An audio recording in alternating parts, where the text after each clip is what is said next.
किंतु राधा शब्द को व्यवहार करा जाए नहीं। तो यही राधा रानी आविर्भाव जहाँ प्राकट्य विषय पुराण रे बहुत तथ्य रही। किछिटा तथ्य मु जहाँ श्रवण करछि उपस्थापन करवा।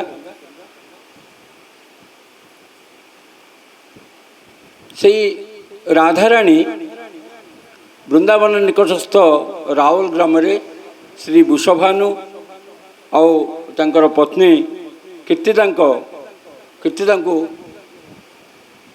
थरे से नदी को जमुना को जाइछन्ति स्नान करने को।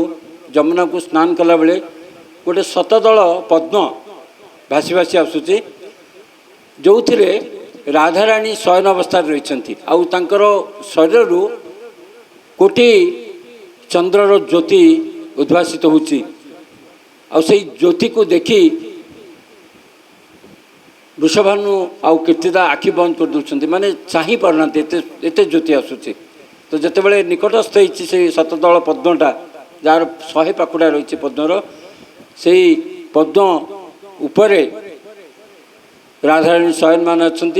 तो सेठू से पद्मरु राधाराणी को से आनी घरे पालन कर ये गोटे कथा रही पुराण रे। आ गोटे कथा रही जे वृषभानु आउ कीर्तिदांकर कौन सी संतान नथिले। से ब्रह्मा को से प्रथमे कात्यायनी व्रत कले। कात्यायनी व्रत करी जेतेबेले माँ कात्यायनी विजय हेले पाखे आविर्भाव हेले सेतेबेले कात्यायनी देवी कहले जे तुमे मोर पूजा करी ए पुत्र संतान बा किसी प्राप्ति हो पारनी से तुम्हें कौन कर ना ब्रह्मा को स्तुति कर। तो से कौन कले ब्रह्मा को पुणी स्तुति कले कठोर स्तुति कले। ब्रह्मा को जितेबाला कठोर स्तुति कले ब्रह्मा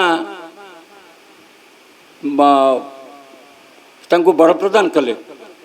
आउ सेठी पूर्णमासी थिले जे कि पूर्णमासी हाथ में गोटे सुनार बॉक्स आणिकी देले।